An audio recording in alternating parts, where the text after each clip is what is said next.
Eu penso que foi... Cadê meu papel, Crispiniano? Eu penso que foi a transição mais democrática já feita na história das transições. O que me impressionou bastante é a quantidade de voluntários e voluntárias, e me impressionou bastante que nós nem utilizamos o dinheiro disponibilizado para a transição. Vamos devolver o dinheiro. Se deixar, nós pagamos a dívida do PT com ela. Bem, eu tomei a decisão de apresentar alguns ministros e, possivelmente, a semana que vem, depois da diplomação, eu apresente mais um pouco de ministros e depois apresentarei mais um pouco de ministros. Bom, primeiro, vocês devem estar pensando, ou alguém está com uma pergunta preparada: o presidente Lula não tem mulheres, o presidente Lula não tem negros. Ou seja, vai chegar uma hora que vocês vão ver mais mulheres aqui do que homens, e vai chegar uma hora que vocês vão ver a participação de muitos companheiros afrodescendentes aqui em pé, como estão hoje os companheiros. Eu tomei a decisão porque é preciso que algumas pessoas comecem a trabalhar para montar o governo e para criar condições da nossa estrutura, depois do dia 1º, começa a funcionar. Eu tomei a decisão de escolher o companheiro Fernando Haddad como ministro da Fazenda. Ele tem a incumbência de ter uns dias para montar a sua equipe e já começar a apresentar resultado antes da gente tomar posse. Eu tomei a atitude de anunciar o companheiro Rui Costa, companheiro governador da Bahia, companheiro chefe da Casa Civil do governo Wagner, companheiro deputado federal, companheiro sindicalista do Fórum Petroquímico, que certamente vai prestar um extraordinário serviço na Casa Civil. Ele será o meu ministro-chefe da Casa Civil. Tomei a atitude de apresentar o companheiro José Múcio, grande companheiro, sabe, meu ministro, e o José Múcio vai ser o ministro da Defesa, e logo depois que terminar o Jogo do Brasil, eu vou ter uma reunião com ele, com os comandantes, que ele já conversou, para que a gente possa começar a discutir o futuro do nosso país. Também um grande companheiro, com uma história política consagrada, como deputado, como presidente da Embratur, como militante de esquerda, como juiz federal, que é o nosso companheiro Flávio Dino, ex-governador do Maranhão, eleito senador da República, que vai ser o nosso querido companheiro da Justiça. Eu tenho certeza que o Flávio Dino vai ajudar a consertar muitas coisas nesse país. E, por último, que não está aqui, porque está na Croácia, o embaixador Mauro Vieira, que será o meu ministro das Relações Exteriores. Eu tenho uma grande relação com o Mauro Vieira, tive uma extraordinária relação quando o presidente, e resolvi escolhê-lo para que ele fosse o meu ministro das Relações Exteriores. Bem, hoje a indicação são desses grupos de companheiros. Estou indicando o Alckmin para vice e estou me indicando o presidente da República. Eu queria dizer algumas coisas para vocês. Primeiro, com relação à transição. É muito importante que vocês tenham claro que, quando a transição terminar, nós vamos tentar, com a maior seriedade e com a maior sobriedade, apresentar para a sociedade brasileira o que nós encontramos como resultado do atual governo. Vamos mostrar sem precisar fazer um show de pirotecnia. Nós não queremos isso. O que nós queremos é que a sociedade brasileira saiba corretamente como é que está a saúde, como é que está a educação, como é que está o SUS, como é que está a ciência e tecnologia, como está a situação dos aposentados, como está a situação dos trabalhadores.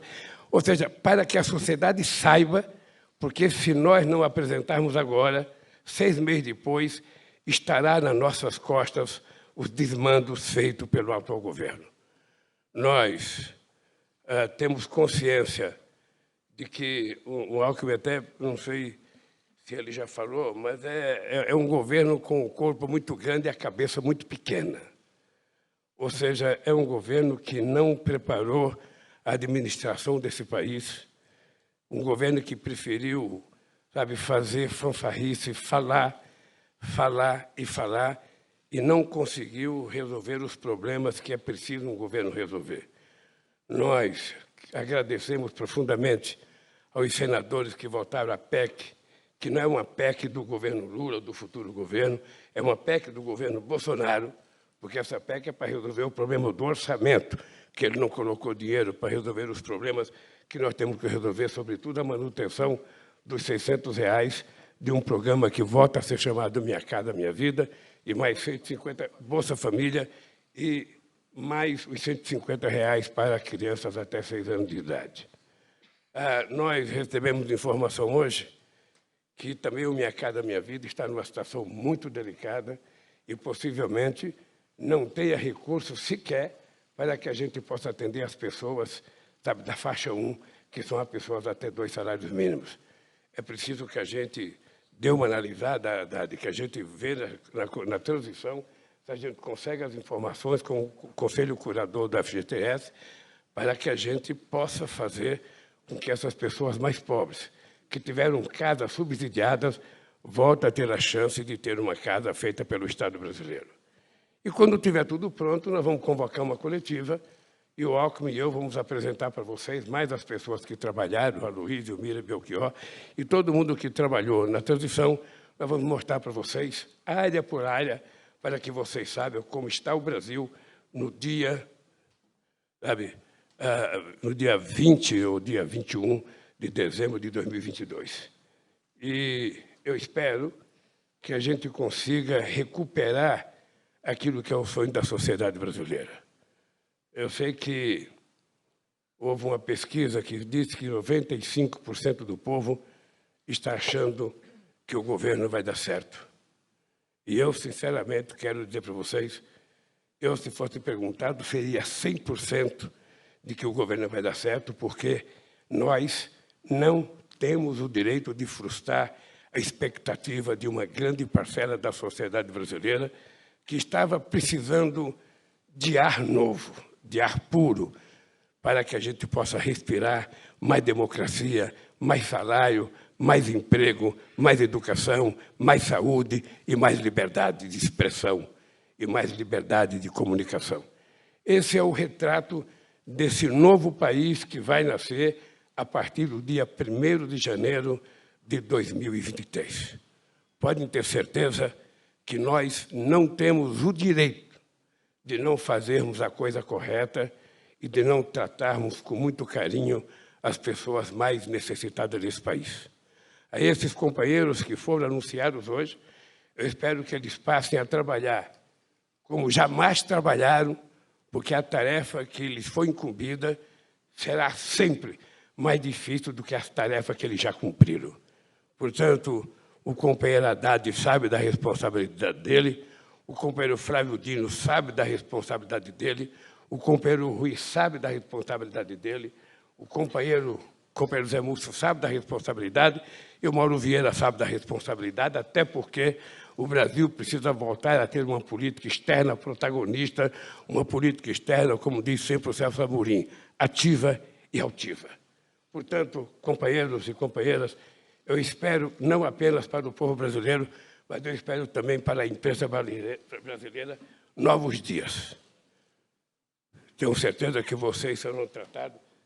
Se eu já tivesse tomado posse, tinha 30 copos d'água aqui. Como eu não tomei posse ainda, nem a garrafinha.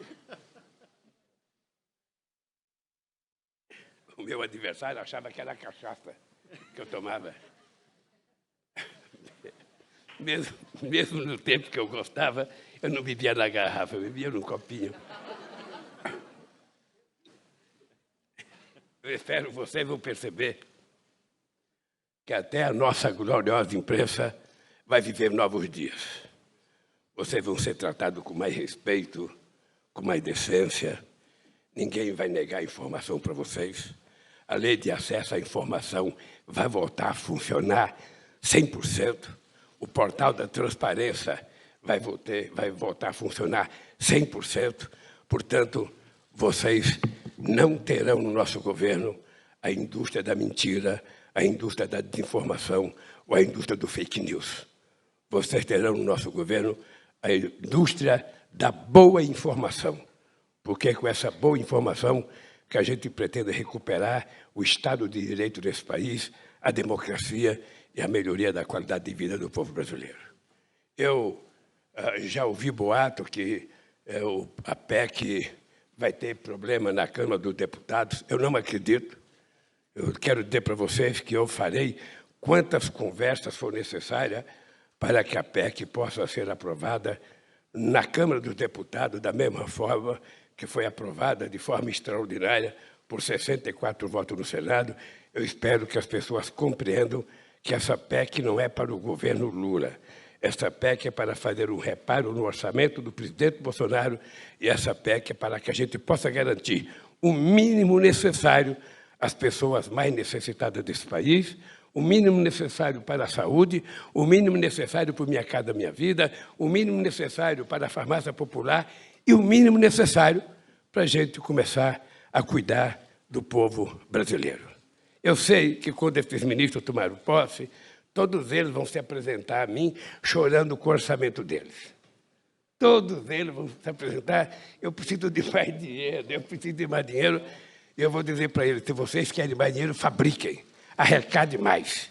A economia tem que crescer, faça a economia crescer, que vai ter mais dinheiro, mais emprego, mais salário para todo mundo. Dito isso, eu encerro essa pequena fala com vocês e não sei se vai ter pergunta, Crispiniano. Se tiver pergunta, por favor, faça uma pergunta bastante inteligente para a resposta ser inteligente. A gente vai fazer 2, 3 perguntas, porque daqui a pouco tem o Jogo do Brasil. Vou começar aqui. Bom dia a todos. Presidente eleito, aqui é Ana Flor, da Globo News. Eu estou ouvindo pouco aqui, querida. Bom dia, Ana Flor, da Globo News. Estamos ao vivo na Globo News nesse momento. Presidente, bom dia. Parabéns aos ministros que acabam de ser anunciados, a todos. Presidente, a gente queria que o senhor explicasse um pouco por que o senhor decidiu anunciar esses ministros hoje. O senhor tinha falado em anunciar a partir da diplomação, que é na segunda-feira. Conta um pouco para a gente a urgência desse momento, porque essa antecipação, o trabalho está grande. O que lhe motivou a antecipar esse anúncio? Olha, se não tivesse outra razão, a principal será vocês terem mais gente para vocês fazerem pergunta, para entrevistar. A partir de agora, vocês podem conversar com a Haddad sobre o mercado, sobre a preocupação do mercado. E eu espero que a Haddad fale do mercado, mas fale do problema social que o povo brasileiro precisa. Você pode falar com o Flávio Dino como é que ele vai consertar o Ministério da Justiça, como é que ele vai consertar o funcionamento daquela Polícia Rodoviária Federal. Sabe que durante o processo eleitoral virou uma polícia cabo-eleitoral de um candidato. Eu quero que vocês conversem com o Zé Múcio, como é que ele vai lidar no Ministério da Defesa com os nossos militares. Eu quero que vocês perguntem ao companheiro Flávio, o companheiro Rui Costa, sabe, como é que ele vai dar conta de exercer uma função extraordinária que no meu governo foi exercido pela Dilma com uma grandeza excepcional. E aí vocês terão muita gente para perguntar as coisas. Quando vocês não quiserem perguntar para eles, perguntem para mim, perguntem para o Alco, perguntem para a Gleisi Hoffmann, que a gente fala. Essa é uma da razão. Tá? Como eu tenho que indicar mais ministério, e somente domingo, possivelmente no domingo, eu tenho uma conversa para determinar a quantidade de ministério que nós vamos ter e a quantidade de secretaria que nós vamos criar. Então, a partir do momento que eu definir, aí eu vou definir os ministérios. Agora, esses já estão definidos, esses não têm mudança, não tem secretaria nova, mas os outros têm, porque eu ainda vou definir, sabe, quais os ministérios que a gente vai criar, quais a secretaria que a gente vai criar. Isso nós vamos fazer até no domingo à noite, e na segunda-feira, depois da diplomação, eu vou tratar de terminar a montagem do nosso governo e nos preparar para, no dia 1º, começar a governar esse país. Bom dia, presidente. Aqui, Wesley Galzo. Só um minuto. Bom dia, presidente. Wesley Galzo, do Estadão. Presidente, o senhor se antecipou à imprensa que iria realmente perguntar sobre a falta de diversidade de gênero e racial na primeira leva. E eu pergunto se nos próximos pronunciamentos, nas próximas anunciações de ministros, teremos também mulheres indígenas e negros em pastas estratégicas com grandes orçamentos, como saúde e educação, ou se ficarão apenas confinados à pasta da igualdade racial, das mulheres, dos direitos humanos. E uma pergunta destinada já ao ministro Flávio Dino, e o senhor pode responder também, se vai ser justiça e segurança pública ou vai haver um desmembramento dessas duas pastas? Você não fez uma pergunta, você fez uma historiografia do que vai acontecer nesse país. Olha, primeiro, eu não entendo que você pensa que esse cara é branco. Se você for perguntado pelo IBGE, no mínimo ele ia dizer que era pardo. Deixa eu te falar uma coisa. Quando você monta um governo, obviamente que olhando, sabe, o conjunto da sociedade brasileira, você fica olhando a mega diversidade da sociedade brasileira e você vai escolhendo as pessoas que são aptas para determinadas funções. Esses companheiros que estão aqui são companheiros aptos, eu diria, são pessoas da mais extraordinária qualificação e qualidade para exercer a função que lhe foi delegada. Vai ter outros ministérios e vocês vão ver que nós vamos colocar, sabe, muita gente para participar. Vai ter mulher, vai ter homem, vai ter negros, vai ter índios, ou seja, nós vamos tentar montar um governo que seja a cara da sociedade brasileira na sua total plenitude. Não se preocupe com isso que nós vamos montar. A segunda coisa é que nós temos o interesse de criar um Ministério de Segurança Pública, mas a gente também não pode fazer a coisa de forma atabalhoada. O companheiro Flávio Dino tem a missão, primeiro, de consertar o funcionamento do Ministério da Justiça, de consertar o funcionamento da Polícia Federal, porque nós queremos que a carreira de Estado seja uma carreira de Estado. Nós não queremos que policiais fiquem dando shows, sabe, nas investigações antes de investigar. Nós queremos que as pessoas tratem com seriedade as investigações. Nós sabemos quanta gente se meteu na política de forma desnecessária. Nós vamos primeiro arrumar a casa e depois nós vamos começar a trabalhar a necessidade de criar o Ministério da Segurança Pública, porque é preciso que a gente faça com muita seriedade. Nós vamos, inclusive, recuperar o PRONAF, que foi um programa lançado no meu governo pelo ministro Tarso Genro e que não funcionou, sabe, com a presidenta Dilma, não sei qual a razão, mas nós vamos tentar recuperar o PRONAF, porque foi uma das coisas mais importantes que nós fizemos para tratar de segurança pública. E eu queria dizer para vocês que tem uma coisa na questão da segurança pública que o governo federal tem que se meter, porque nós precisamos cuidar de quase 17 mil quilômetros de fronteira seca, nós temos que cuidar de 8 mil quilômetros de fronteira marítima, nós temos que cuidar de muita coisa nesse país. É preciso ter uma polícia altamente competente, bem formada e, eu diria, até bem remunerada. Então, isso vai estar na pauta para que a gente possa construir. E eu acho que vai ser o tempo que a gente tiver preparado para fazer isso. A questão da segurança será uma das coisas que nós vamos tratar com muito cuidado, porque nós não podemos errar. A gente não pode fazer da segurança pública uma pirotecnia. A gente está cansado de ver dezenas de pessoas serem vítimas de ação policiais sem nenhuma explicação. E eu estou convencido que a questão da segurança pública nos estados não é uma questão apenas da polícia, é uma questão da ausência do Estado nas comunidades. Se o Estado estivesse presente com educação, com cultura, com saúde, com lazer, com esporte, possivelmente a gente tivesse menos violência do que a gente tem hoje. Então, é uma coisa que nós vamos discutir muito com os governadores, nós vamos recuperar a relação federativa entre o governo federal, governos estaduais e governos municipais, porque não é possível esse país dar certo se as prefeituras não estiverem bem. As prefeituras é onde as pessoas precisam de educação, de saúde, de transporte, é onde as pessoas moram, é onde as pessoas reclamam, e o governo federal precisa estar muito entrosado com o governo dos estados e com as prefeituras. Por isso, as nossas políticas públicas, seja da segurança ou qualquer outra política pública, vai ter uma relação muito forte com os governadores e com os prefeitos. Senão, não dá certo. Oi, presidente. Vitória Azevedo, repórter da Folha. Queria fazer 2 perguntas ao senhor. O senhor citou a tramitação da PEC na Câmara. Fala mais perto do microfone, querida. Assim o senhor escuta? É porque aqui não tem uma caixa de retorno. Mais alto, assim? Se eu fosse artista, me recusaria a dar um show sem caixa de retorno, sem caixa de retorno. Então, vou falar um pouco mais alto, assim o senhor escuta.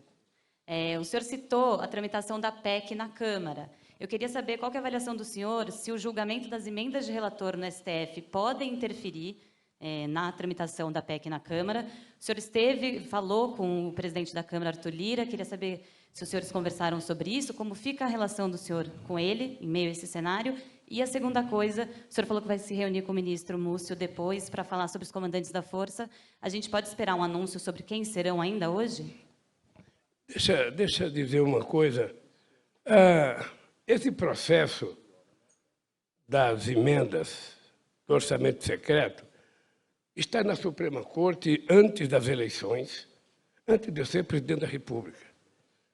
E se está na Suprema Corte, em algum momento eles vão pautar. E eu, sinceramente, não tenho ainda nenhuma interferência e nenhum poder de interferência na Suprema Corte para decidir quando e como eles vão votar. É uma decisão da Suprema Corte de tomar a decisão de votar. E, para mim, não tem nenhum problema, porque todo mundo sabe o que eu penso de emenda parlamentar. Eu fui deputado constituinte e eu sempre achei que a emenda de deputado é uma coisa importante. O que não precisa é ser secreta. A emenda do deputado, ela pode ser uma emenda muito importante se ela estiver acoplada ao orçamento do governo e às obras preferenciais do governo. E quem decide liberar a emenda, na verdade, é o Poder Executivo. Todo mundo sabe que eu penso isso, o presidente Lira sabe que eu penso isso, e quero dizer para vocês que, se tiver qualquer problema, nós vamos conversar. Eu já conversei 2 vezes com o presidente Lira, já conversei 2 vezes com o presidente Rodrigo Pacheco, e, se for preciso conversar 10 vezes, eu conversarei 10 vezes para que a gente possa fazer aquilo que for melhor para o povo brasileiro no começo do nosso governo. Eu estou muito tranquilo. A segunda coisa é com relação ao Zé Múcio. Veja, eu fui presidente 8 anos, eu tive uma relação com as Forças Armadas que foi, do meu ponto de vista, extraordinária. Eles nunca me criaram nenhum problema. Possivelmente eu tenha sido o presidente que mais recuperou as condições econômicas e as necessidades estratégicas das Forças Armadas. Eu tenho certeza que nunca o Exército, nunca a Marinha, nunca a Aeronáutica recebeu tanta ajuda de um governo como recebi.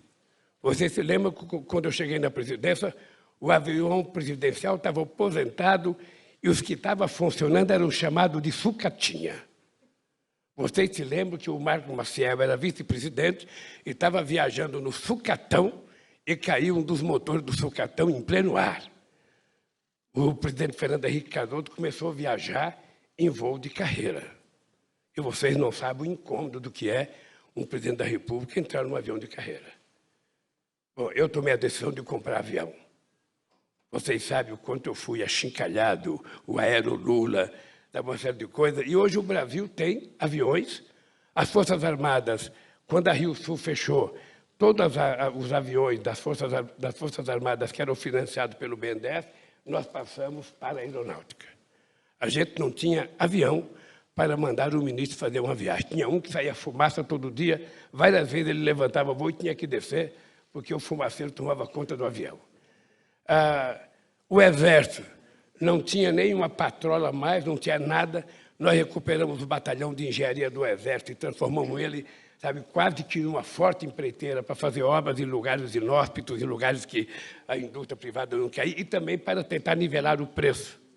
E na Marinha, a mesma coisa. E nós vamos continuar fazendo mais, porque as Forças Armadas têm um papel importante.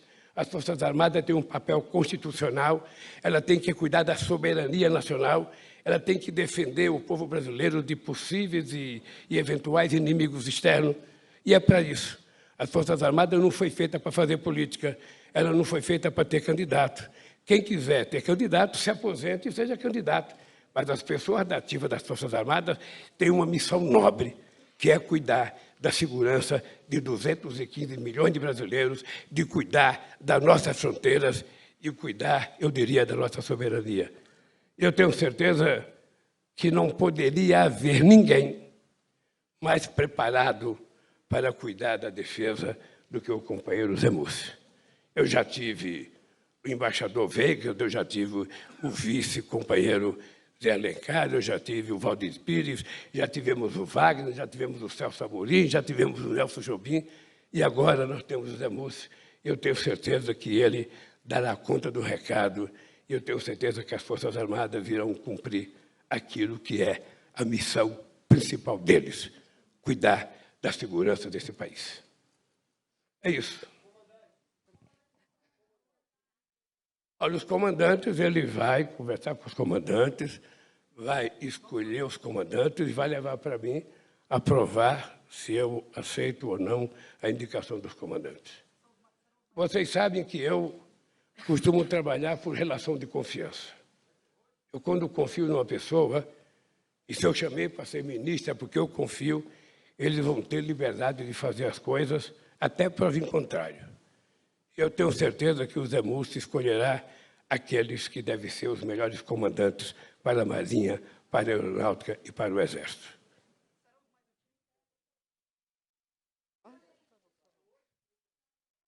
Não adianta gritar que eu não consigo entender. Pessoal, Renata, última pergunta. Como é que eu posso falar para vocês se o homem ainda não escolheu?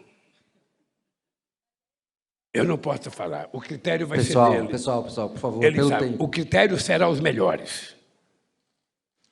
Presidente, aqui. Bom dia, tudo bem? Presidente, tenho duas perguntas, uma para o senhor e uma para o ministro Flávio Dino. Para o senhor, primeiro, o senhor anunciou o ministro Fernando Haddad, que tem um perfil político, aí para comandar o Ministério da Fazenda. Eu queria saber qual é o perfil do ministro do Planejamento. Vai ser um perfil mais técnico para poder acalmar os ânimos do mercado? Essa é a minha pergunta para o senhor. E para o ministro Flávio Dino, eu queria saber quando que a Diretoria-Geral da Polícia Federal vai ser anunciada. Obrigada. Olha, o perfil do Ministério do Planejamento será o perfil de um cara que esteja apto para cuidar do Ministério do Planejamento, do Orçamento, e que seja um ministro bastante afinado com o Ministério da Fazenda. É preciso que trabalhe junto, é preciso que pensem juntos para que não haja muita divergência entre os dois ministérios. Eu já poderia ter indicado hoje, mas é que se eu indicar hoje, vocês não terão notícia na terça-feira, na quarta-feira. Essas pessoas que eu estou indicando hoje são novidade hoje, mas amanhã já será notícia velha. E vocês precisam de notícia nova todo dia, porque senão vocês ficam dizendo, porque tal fonte me falou tal coisa, porque tal fonte... E às vezes vocês adivinham, às vezes vocês acertam, porque na verdade acho que vocês tiveram fonte, porque ninguém consegue segurar a língua do político. A verdade é essa. Eu, quando vejo no jornal, sabe, as notícias, e eu fico sabendo que é verdade, e sou obrigado a dizer que não é verdade, é porque alguém falou para vocês. Porque tem um bando de linguarudo na política. Sabe? Você conta um segredo para o cara, se você não quiser que ele fale, não diga que é segredo. Não diga, porque se disser que é segredo, é a ceia para que ele conte para alguém. Então, mas nós vamos tratar com muito carinho. A semana que vem eu pretendo indicar, talvez mais do que hoje, mais o dobro disso, porque nós vamos começar a montar. Eu tenho só que definir a quantidade de ministério e tenho que definir as secretarias que nós vamos criar novas. E aí eu vou montar e vou anunciar o governo na sua plenitude, para que todo mundo esteja preparado para, no dia 1º, a gente começar a governar esse país. É isso, Flávio Dino. Cumprimentar e agradecer ao presidente Lula, vice-presidente Alckmin, nossos colegas de governo, a presidenta Gleisi, e agradecer, claro, a confiança do presidente Lula, e registrar, sublinhar que uma das determinações, uma das orientações que ele fixou é de total ênfase à área de segurança pública e, portanto, quero consignar aos policiais, suas famílias, todos os profissionais de segurança pública, que o presidente Lula determinou que na transição e também no exercício do governo, nós estejamos muito próximos dos policiais.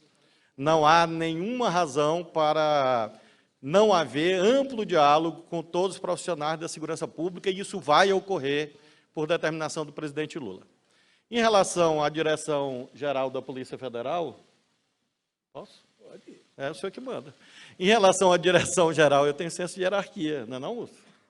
Em relação à Direção-Geral da Polícia Federal, eu levei ao presidente Lula, quando ele me honrou com o convite, exatamente nessa direção de trabalho, de proximidade, o nome do delegado Andrei Rodrigues, que alguns poderão questionar quais os critérios, como houve em relação aos comandantes das forças.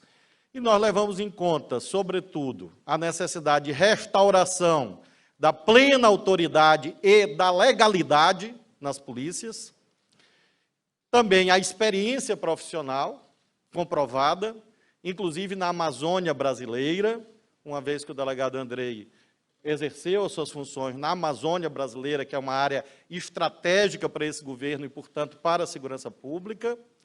E o delegado Andrei participou do principal, nesse momento, que é o diálogo com os estados e municípios, na medida em que ele foi secretário extraordinário de grandes eventos e, portanto, participou da preparação da Copa e da Olimpíada.